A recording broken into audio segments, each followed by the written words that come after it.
만약에 여러분이 다리가 심하게 부러져서 응급실에 갔다고 한번 상상해 보시죠.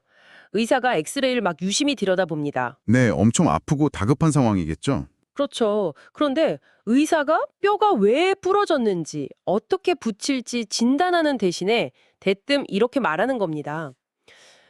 왜 다쳤는지 원인에는 흥미가 없습니다.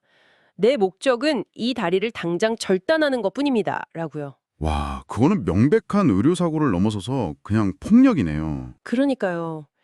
지금 이 이야기를 듣고 계신 여러분이라면 이 상황을 도저히 납득할 수 없겠죠. 그런데 정말 믿기 어렵겠지만 1948년 한반도의 남쪽 끝에 있는 섬 제주도 전체를 향해서 당시의 권력이 정확히 이런 방식의 처방을 내렸습니다. 네, 진단도 없이 섬 전체를 그냥 도려내려고 했던 거죠? 맞습니다. 그래서 오늘 이 탐구의 시간은 결코 가볍지 않습니다.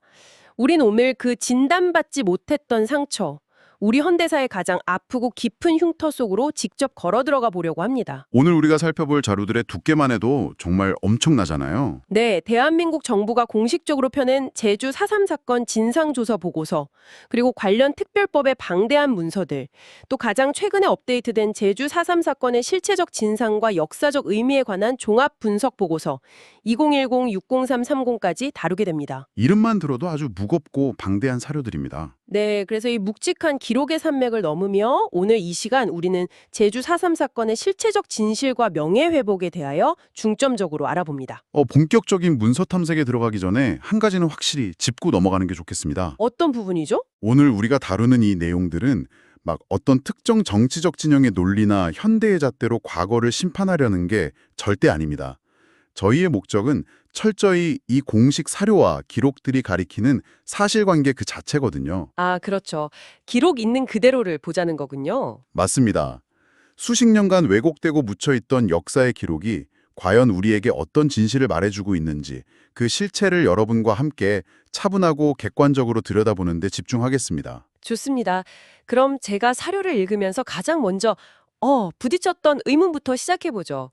과거 수십 년 동안 4.3 사건은 흔히 남로당이 일으킨 공산폭동이라는 아주 단순하고 납작한 라벨이 붙어 있었잖아요. 네, 굉장히 오랫동안 그렇게 규정되어 왔죠. 그런데 자료에 묘자된 1947년 전후의 제주도 상황을 보니까 이게 이념 이전에 그냥 생존의 문제더라고요.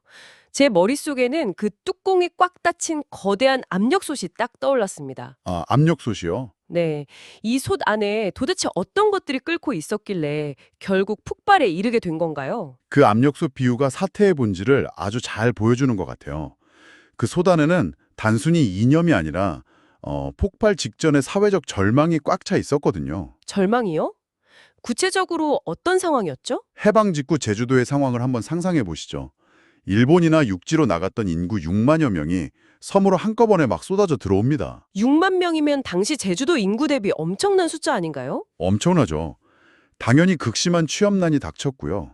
거기에 엎친 데 덮친 격으로 콜레라가 창궐해서 수백 명이 목숨을 잃었고 대용령까지 들었습니다. 와, 취업난에 전염병에 흉년까지. 진짜 말 그대로 생지옥이었겠네요. 더드 당시 미군정은 일제강점기 때나 하던 강압적인 미국 수집 정책을 다시 실시했어요. 사람들은 진짜 문자 그대로 굶어 죽을 위기에 처해 있었던 겁니다. 그러니까 이념적인 선동 이전에 사람들의 배고픔과 분노라는 가스가 솥 안에 이미 꽉 차 있었던 거군요. 그런데 1947년 3월 1일 3.1절 기념대회에서 그 가스에 불꽃이 딱 튀게 되죠. 네, 맞습니다. 경찰이 탄 말이 어린아이를 치고 지나가는 작은 사건이 벌어졌는데 경찰이 그걸 그냥 무시하고 가버려요. 아니, 아이를 쳤으면 사과를 하든 조치를 취해야지 그냥 간다고요? 네. 그러니까 당연히 분노한 군중이 돌을 던지면서 항의를 했죠. 그런데 무장경찰이 그 군중을 향해서 총을 쏘아버립니다. 세상에. 구경하던 민간인 6명이 그 자리에서 숨졌고요. 이것이 바로 4.3의 결정적 도화선이 된 3.14 사건입니다. 제가 문서에서 그 총 맞은 사람들의 상처 부위를 보니까 등을 맞았다는 기록이 있더라고요.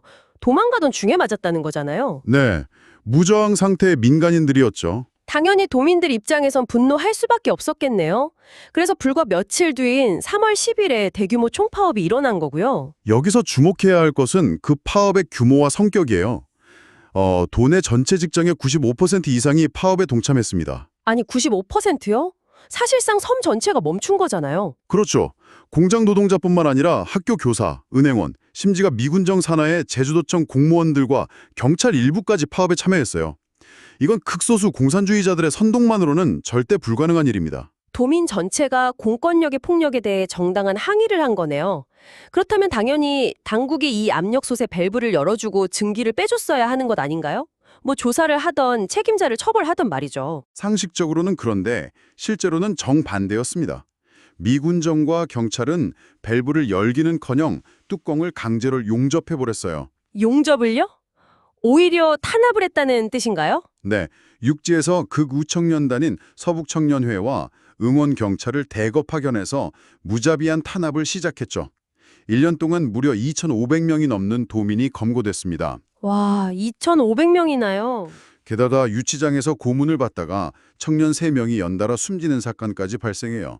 이런 극단적인 탄압에 몰린 상황에서 1948년 4월 3일 남로당 제주도당의 젊은 강경파들이 무장투쟁을 결의하게 됩니다. 아, 그래서 4월 3일에 경찰 지서들을 습격하게 된 거군요. 네, 보고서는 이를 조직 괴멸 위기에서 벗어나기 위한 자유적 저항의 성격이 혼재된 복합적 사건으로 분석하고 있습니다. 그러니까 어느 말 갑자기 이념에 물들어서 폭동을 일으킨 게 아니라 배고픔, 경찰의 발포, 그리고 맹목적인 고문과 억압이라는 구조적 폭력이 겹겹이 쌓여서 결국 터져버렸다는 거네요. 정확한 요약입니다.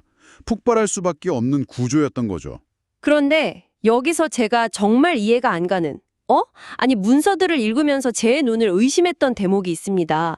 압력솥이 폭발했다면 당시 남한의 실질적인 최고 권력이었던 미군정은 도대체 뭘 하고 있었던 겁니까? 미군정의 대처가 아주 뼈아픈 부분이죠. 섬 전체가 들고 일어났는데 미군 최고 지휘관인 제20년 대장 브라운 대령이 1948년 5월에 이런 말을 남겼더라고요. 원인에는 흥미가 없다. 나의 사명은 진압뿐이다. 이게 제가 오프닝에서 말씀드렸던 그 의사 이야기랑 똑같잖아요. 맞습니다. 그런데 여러분, 그 발언은 개인의 일탈이나 단순한 무지에서 나온 게 아닙니다. 이 부분을 이해하려면 당시 미국이 세계를 어떻게 바라보고 있었는지 렌즈를 넓혀서 봐야 해요. 냉전 시대로 접어들던 때니까요. 그렇죠. 2차 세계대전이 끝나고 미국과 소련의 냉전이 본격화되면서 이른바 트루먼 독트린이 발표되잖아요. 미국 입장에서는 한반도 이남에 강력한 반공 기지를 구축하는 게 지상 과제였습니다. 아, 거대한 세계 전략의 체스판이 있었군요. 네, 그런 거시적인 시각에서 보면 변방의 작은 섬 제주도민들이 왜 굶주리고 왜 파업을 하는지 그런 현장의 원인은 미군정에게 전혀 중요하지 않았던 겁니다. 잠깐만요. 원인에는 흥미가 없다고요? 지금 듣고 계신 여러분, 이게 말이 됩니까? 그냥 모든 불만과 저항을 소련의 사주를 받은 공산주의자들의 파괴 공작, 뭐 이렇게 퉁쳐버린 거네요. 정확합니다. 당시 미군 정보기구가 상부에 올린 보고서를 보면 아주 충격적인 내용이 나와요.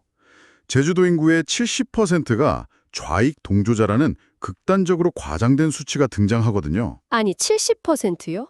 70%면 사실상 노인과 어린이를 제외한 경제활동 인구 전부를 적대 세력으로 규정한 거잖아요. 맞아요.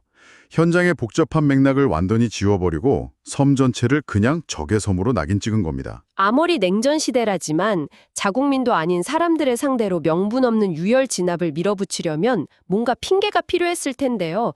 자료를 보니까 아주 교묘한 작전이 하나 등장하더군요. 오라리 방화 사건을 말씀하시는 거죠? 네, 맞습니다. 이것도 미군정의 흑백 논리가 만들어낸 아주 비극적인 조작 사건 아닙니까? 그 사건이 미군정의 태도를 보여주는 가장 상징적인 장면이에요. 1948년 5월에 제9연대장 김익렬과 무장대 총책 김달삼 사이에 기적적으로 평화협상이 맺어지거든요. 더 이상의 유혈 사태를 막기로 합의를 한 거죠. 오, 평화적으로 해결될 기미가 있었네요. 네, 그런데 사흘 뒤에 우익 청년단이 오라리 마을에 난입해서 민가에 불을 지릅니다. 평화협상을 깨기 위한 고의적인 방화였죠. 방화를 저질렀으면 당연히 범인들을 잡아야죠. 그런데 미군은 방화범들을 체포하기는커녕 정찰기를 띄워서 불타는 마을을 하늘에서 촬영을 해요. 그리고 이걸 무장대의 소행으로 둔갑시킨 선전 영화를 만들어서 전국에 배포해버립니다. 와, 평화를 깰 구실을 찾고 있었는데 마침 불이 나니까 그걸 이용해 대대적인 학살의 명분을 스스로 조작해낸 거군요. 그렇죠. 진압의 명분을 만들기 위한 철저한 선전전이었습니다. 게다가 한국 정부가 수립된 이후에도 작전 통제권을 쥐고 있던 미군의 로버츠 준장은 무차별 초토화 작전을 지휘한 한국군 연대장을 극찬하면서 칭송하기까지 했다고 사료에 나오더라고요. 네, 학살을 사실상 독려한 셈이죠. 원인에는 흥미가 없고 결과는 조작하고 참담합니다. 자, 그럼 이제 미군 정시기를 지나서 1948년 8월 대한민국 정부가 수립된 이후로 넘어가 볼까요?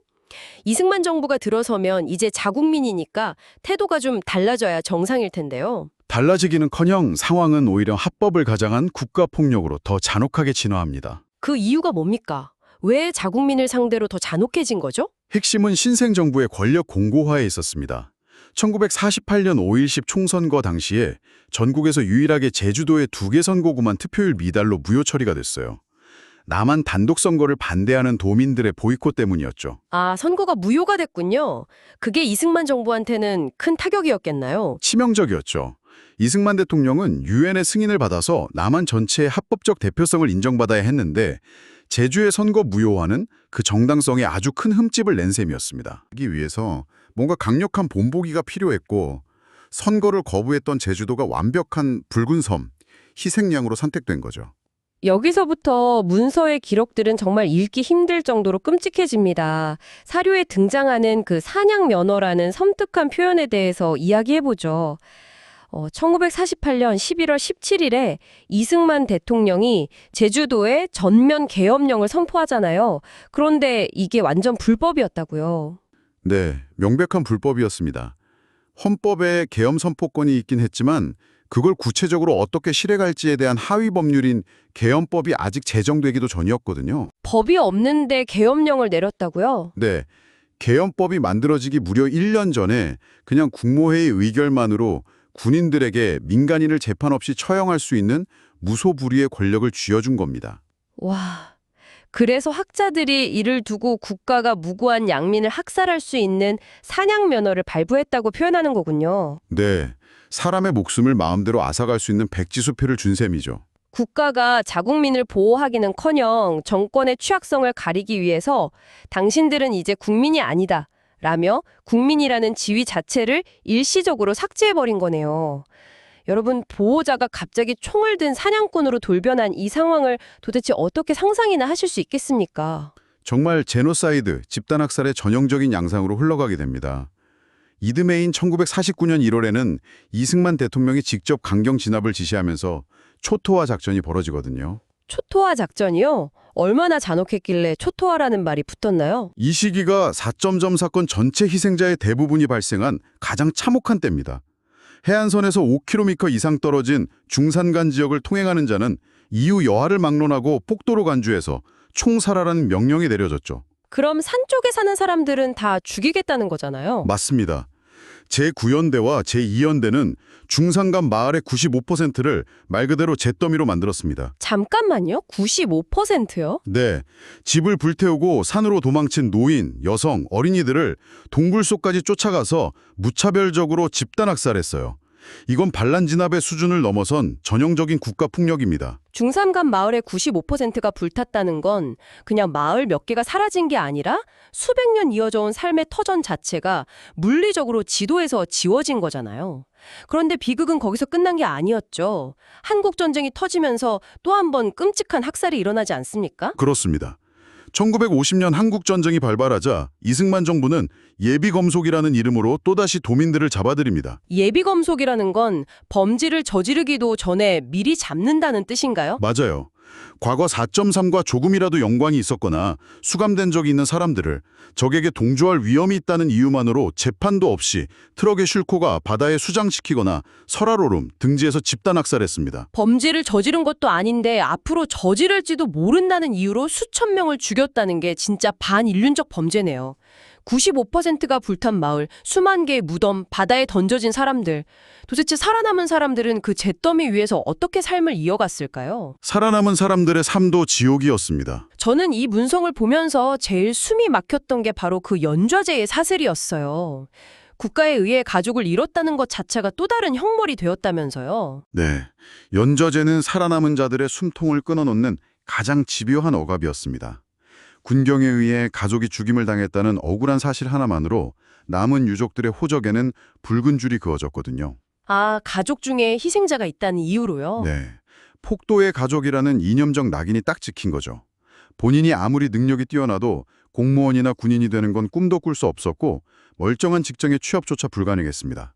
해외 출국은 당연히 막혔고요. 일상생활이 아예 안 됐겠네요? 심지어 동네에서 말다툼만 나도 저거 빨갱이 새끼 아니냐라는 폭언을 들어야 했어요. 지금 이 방송을 듣고 계신 여러분, 만약 내 가족이 억울하게 희생됐는데 그 사실을 입밭에 내는 순간 남은 가족들마저 연좌제로 끌려간다면 어떨까요? 억울함을 호소할 길조차 막혀버린 거죠. 분노하고 슬퍼할 권리조차 빼앗긴 채 가해자와 한 동네에서 마주치면서 50년 넘게 침묵해야만 했다는 건 진짜 상상을 초월하는 고통입니다. 그 긴 침묵의 시간이 제조 공동체에 남긴 트라우마는 정말 수치로 환산할 수가 없습니다.